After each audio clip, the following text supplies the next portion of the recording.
forget, you can hear the full-length, longer version wherever you get your podcasts. We're here in the VoxPod studio because if you're going to talk to Rachel Parris, you don't want to do it over Zoom. You want to get some of that Paris magic. Everybody loves Paris, and for some of them it's the city, but for a lot of them it's Rachel Parris. And I bet you'll find some people who don't like Paris, the city, but do love Rachel. And if you're one of those people, then this is the podcast for you, because look who's sitting there. Oh, she's come round to my camera. That's nice. You could have worked with that one. I or know, that one. but I thought I'd come round. Yeah, that's easier. I feel overexposed. It's lovely to have you. Thank you. I'm gonna go straight to this book, which is a very interesting book, and at an interesting phase of its delivery, because your book now is Advice from Strangers, and it's now out in paperback. That's right. Yeah, when it came out in hardback, I did a few interviews about it, but I feel like I didn't get to push it as much as I'd wanted. And to be perfectly honest, I haven't sold as many copies as I want to. So now it's out in paperback. I'm like, it's a good chance to remind people to buy the book, please, and to talk about it. I love that honesty. Yeah. I love this. So why are you here? Well, in hardback, it didn't sell as many as I was hoping it would. Yeah. What's the best way of phrasing this? It didn't sell But well. paperbacks are far more agreeable books. Yeah. Discuss. They're easier to read in bed. They're easier to carry around with you on the tube. They fit in a bag better. That's probably it. I think you can have a greater emotional attachment to a paperback. Interesting. Because it bends as the gets best thumbed. humans do. It gets thumbed as the best humans do. Yeah. True. That doesn't need to be smutty. They could be thumbed in as much as we try out different humans. We thumb through them. Yeah. It doesn't have to be. It doesn't have to be, but it could be. It could, if this was Late Night Rob, then certainly we'd be looking at the thumbs in another way. So how did it start then? What gave you the idea to do it? To do the book, basically the publishers, came to me and said... They just came to you out of nowhere? They came out of nowhere. So you're going around your normal Rachel Parris life. Yeah, and then bam. Had the MASH report, had you come to our attention with that? Yes, I'd come to the public attention, I suppose, with the MASH report, and where would it have been? Yeah, it was still the MASH report then, just about, and been on a few programmes enough to have a bit of public attention. Yeah. So enough for publishers to come and say, if we were to offer you a book. I'm not saying we're going to, but if we were. If we were, have you got any ideas for what you might write? We're not definitely offering you, but we're just saying that if we did. If we did. And what did you say? They had an idea about musical choices, because I'm into music, but I didn't love that as much. And I said to them, I had a think, I went away and thought about it, and I realised that I had this shoebox full of little pieces of paper with people's advice on. So I'd kept, going back a year earlier, I'd been on tour for a year, and as part of the tour, I'd given out pieces of paper to the audience and asked them to write down bits of advice. What a great idea. And I'd woven them into the show at the time, but I'd kept all my favourite ones because I thought, well, these are special, aren't they? Yeah. So when it came to an idea for a book, I was like, well, this feels like there's something in this, isn't there? There's something in this shoebox is the key to a book. So that's what I did. So each chapter is a real piece of advice, and then I used that just as a leaping off point to talk about that subject. But you sometimes rail against the advice, because and we don't need to. We talked earlier before we started. Yeah. And then we talked a little bit while we talked. I said I hadn't read the book, and you said, when you're doing promo stuff, sometimes people pretend they've read the book, and you don't have to say who this was, but you did have a funny experience with one interviewer. Yeah. Well, explain that. That's a funny story. There are bits of advice that I, as you say, rail against, ranging from what's for you won't pass you. What's for you won't pass you. So in other words, if it's meant to be for you, it will happen to you. Yeah. Wow. like basically like, don't worry about it. Yeah. If something really awful happens, it was meant to. And I found this like not hugely helpful. It's a thing that people say when tragedy strikes as a comfort, and it's not a comfort at all. So I talked about a very sad happening in my life in that chapter. And the interviewer was like, I absolutely love your chapter, What's For You Won't Pass You. Yeah. It's just so great, Rachel, isn't it? So great as an expression. Because they'd just seen the title of and assumed you were taking it at face value. Yeah. And I've got a chapter called Be Kind, which was the advice that was written down. And obviously, as I say in the book, I do agree with being kind. Of course, I'm not a monster. And kindness in general as a default. But what I railed against was the emptiness of like hashtag Be Kind online, the online movement of Be Kind, because I think that it has nothing behind it, and it's not specific enough to be of any use. Because kindness means one thing to one person, one thing to another. So saying Be Kind doesn't actually drive you into any particular course of action. So you had all these bits of advice that had come to you from different audience members. Do you have a favourite one? In terms of the actual bits of advice themselves, rather than my chapter on it, I really like one that says something like, always consume macarons within 24 hours lest they turn to dust, which I thought was beautifully phrased. Nice. I think it was phrased nicer than I said it. So I, in that chapter, just went off on a description of who I thought wrote that. Right. You mentioned music, and you're very good at that. You went to I wrote this down. Second class, upper second class music Bachelor of Arts at Oxford. I mean, that's someone like me with 5 O levels. That's very impressive. Oh, thanks. Well, yeah. You know how once your Wikipedia page starts, you can't choose what goes on it. This was handed to me. For all I know, it is true. It is true, right? You sort of. It's just funny how they phrase it. Yeah, on but Wikipedia. You've got, according to this, you've got an upper second class, a 2-1, 2-1. Yeah. I don't really understand degrees, but that sounds good to me. Music BA from St Hilda's College, not a great name, Oxford. Queen's would be better.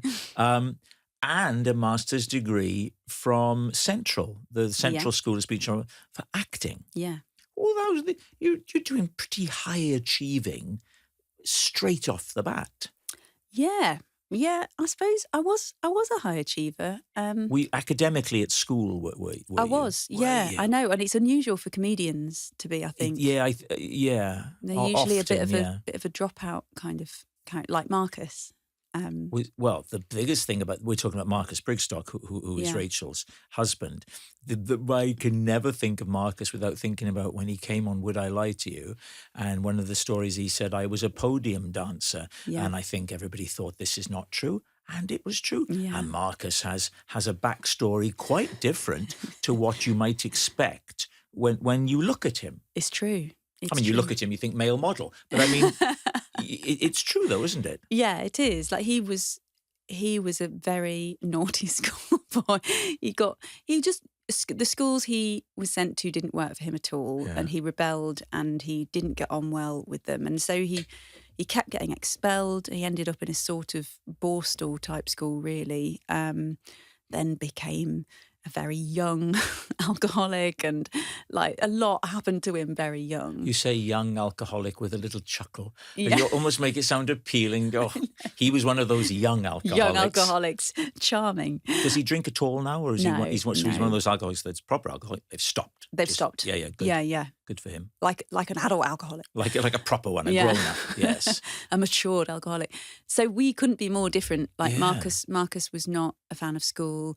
I was a fan of school. I enjoyed the work. Yeah. Well, I went even in like primary school. So like I don't come from a background of like a family that would have put me to private school or anything like that. But I did well enough at primary school that the headmaster talked to my parents and talked about a scholarship that was possible to like the local private school. So I got a scholarship to private school, and and I really just enjoyed it. I like the work. I like exams.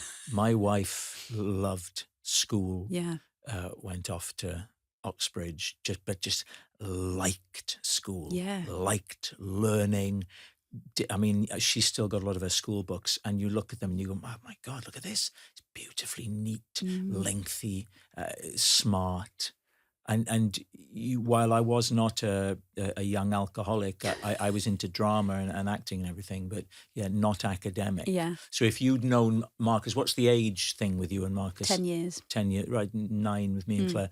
So if you'd known Marcus, let's say you'd been contemporaries, would I be right? If you'd been at the same school, Yeah. would you have gone, "Oh my God, well, that guy, I mean, that's not for me"? Or would you have been drawn No, I to the think I'd bad have boy? been drawn to him. Would you? Yeah. I think. Would you? Well, I think he'd still have had the personality he's got. So he would have been funny and confident, and I think and he was a goth at the school. Yeah, but you can't find goths attractive. Come on. I think sort of a bit goth tendency. One of my close friends was a goth, and I think quite a few of my friends were goth. I don't understand the goth thing. I think it's mainly a style and cultural thing, like the music you listen to and the clothes you wear. But visually, it makes you look like you're close to death. What's the? I mean, I spend my life trying to look more alive, trying to look healthier. If I look in the mirror and I see I've just been touring, and if you look and you've got these shadows under, I go, "Oh, what's wrong with me? Oh, I want to look healthy." And I always think a goth is going, "What can I do to make myself look cadaverous?" Peaky. Peaky? Well, worse than peaky. I've honestly never understood it. So Marcus was the full goth? Yeah, I think he was. I don't know if he was full goth, but he was very much a fan of like Robert Smith and everything. So yeah, he was into that style. I don't know how long for, but he was into it. But I think he'd grown out of it by the time he was like 18, 19 or something. But yeah, I think I would have probably fancied him if we were at the same school. But who were you going out with at that time? Were you going out with the head boy or the head of the rowing team? Or no, I was going out with in sixth form. I was going out with a guy called Chris, who was really nice and quite a stoner. Sounds like you're thinking of his. He was what? Quite a stoner. So you were this high achieving academic girl, loving school, with an eye for the goth, and frankly, I'm going to use the word, the druggies. Yeah. Dare we say it? The Young Alcoholics. The more I say Young Alcoholics, it sounds like quite a cool band. That John Peel would have championed back in the day. This is all coming under. See, I would have been at school with you, and I would have. And I said, "What would you have been teaching me, Rob?" No, I would have been at school with you, and I would have seen you and thought, "Oh, she's nice," and you would have wanted nothing to do with me because I was good. I was quite a nice chap, a goody person. Never smoked, didn't drink till I was 35. And I would have said, "Why doesn't she? What's she doing with that guy? She's the guy with the eyeliner and the black T-shirt." I don't think I had a type when I was a teenager. I mean, I was also at a girls' school, so I was very keen to go out with anyone, to be honest. I think once somebody's in the public eye, you can sort of feel like they've been around for a lot longer than they have. But your life changed massively and quickly, didn't it? Yeah, all in that year. So from the start... Of which year? Of 2018? The start of 2018. Right. To the start of 2019 was a year in which the small show that I'd auditioned for, the MASH report, went from... being an idea, the apple in a producer's eye, to, it was never absolutely huge, but the bits I'd done on it went very viral. That's right, they did. They went massively viral, hugely didn't they? viral, and it got me a lot of attention from nothing, from not being known at all to sort of worldwide attention for a while, for a few months. And that happened in the same 2 months that I got together with Marcus, and then very shortly after that moved in with him and had 2 stepkids, and it just and interestingly, talking to you about it, so that was within those few months suddenly, with that attention I was offered, Mock the Week, Would I Lie to You, QI, Live at the Apollo, with no experience of TV really before that. So I was going on all those shows in quick succession, going, I don't know what I'm doing. Normally, you know, one would build up to those. Yeah. You'd get a bit, you'd get one of them, and then some months go by, and hopefully you get boss back. But yeah. So your life changed massively. And you found it very destabilizing? Yeah, I did. I think I was basically, for that year, just running on adrenaline for like a year. Yeah. And then, I had a massive crash, my first in my life, really.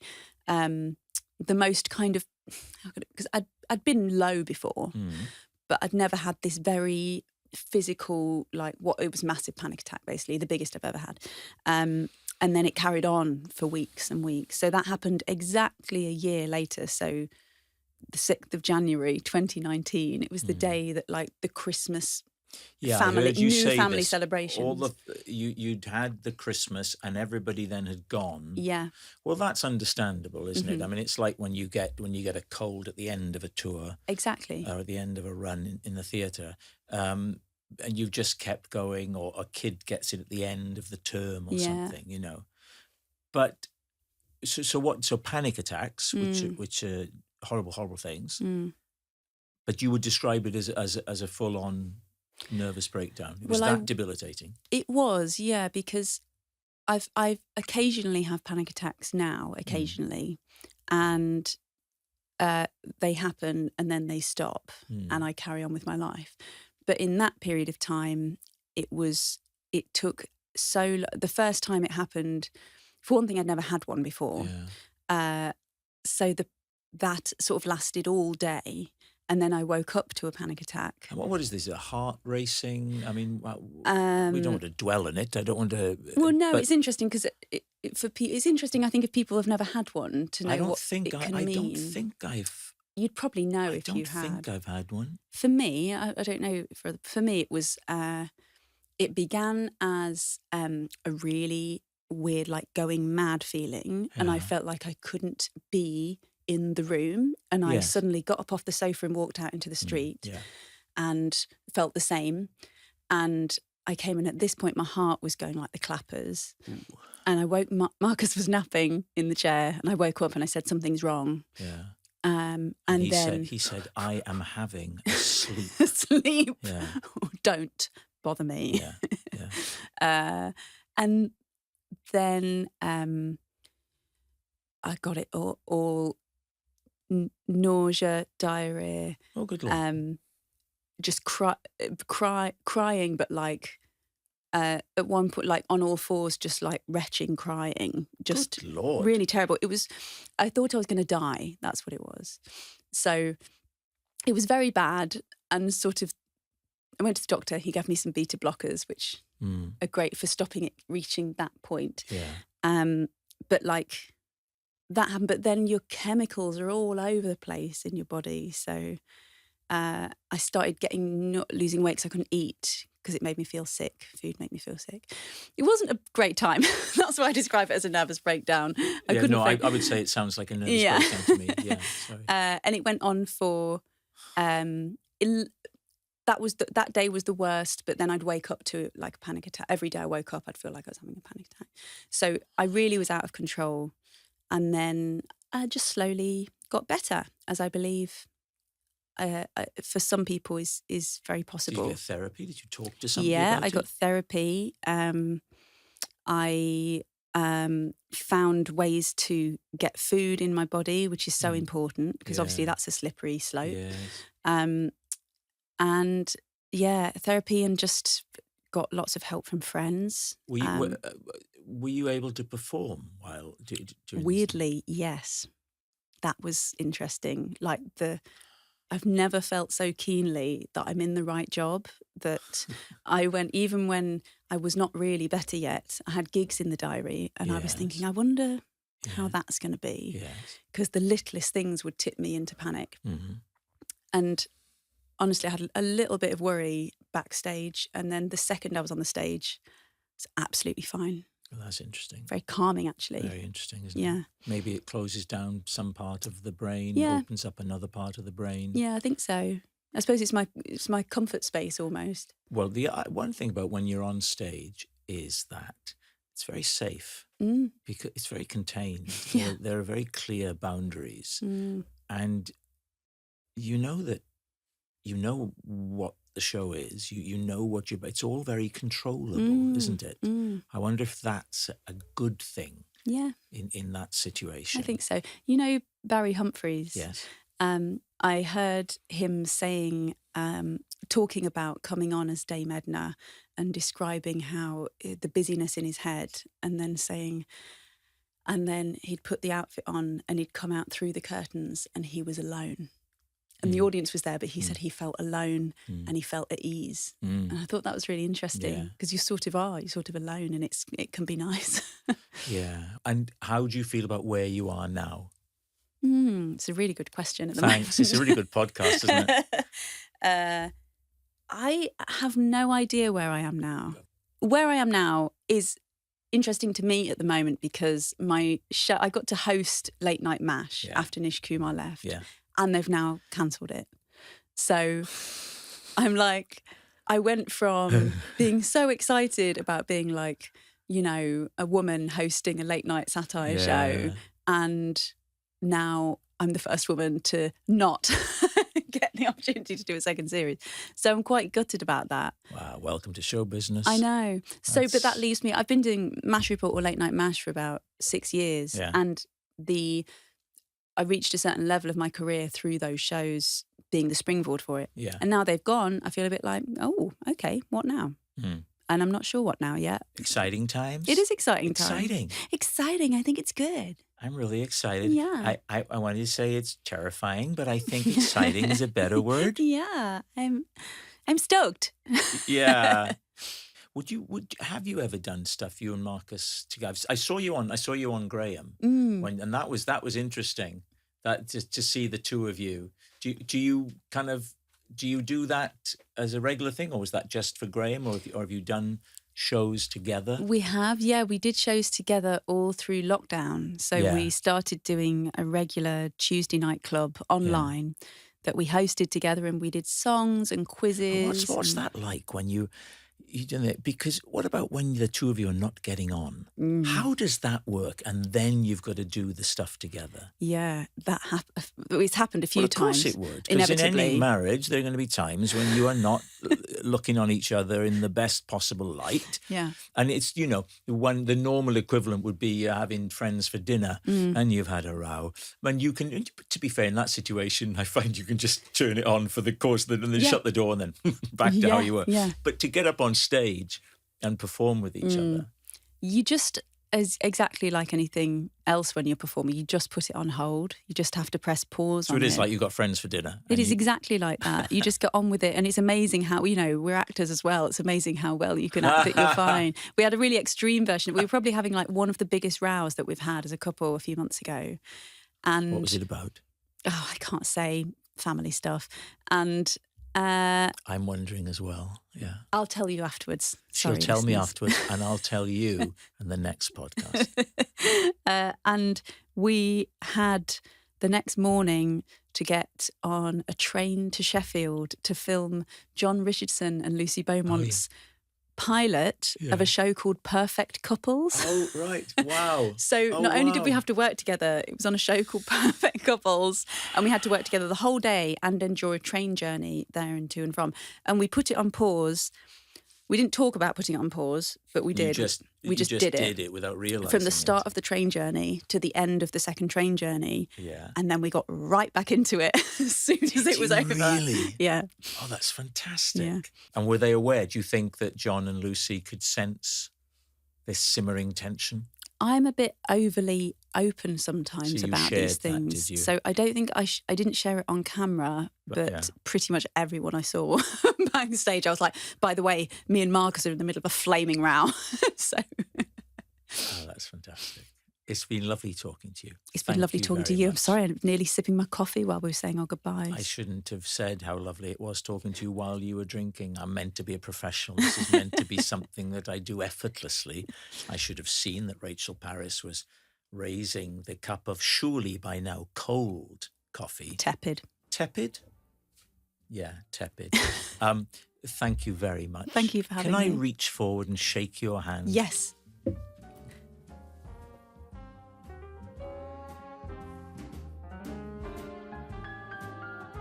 Oh.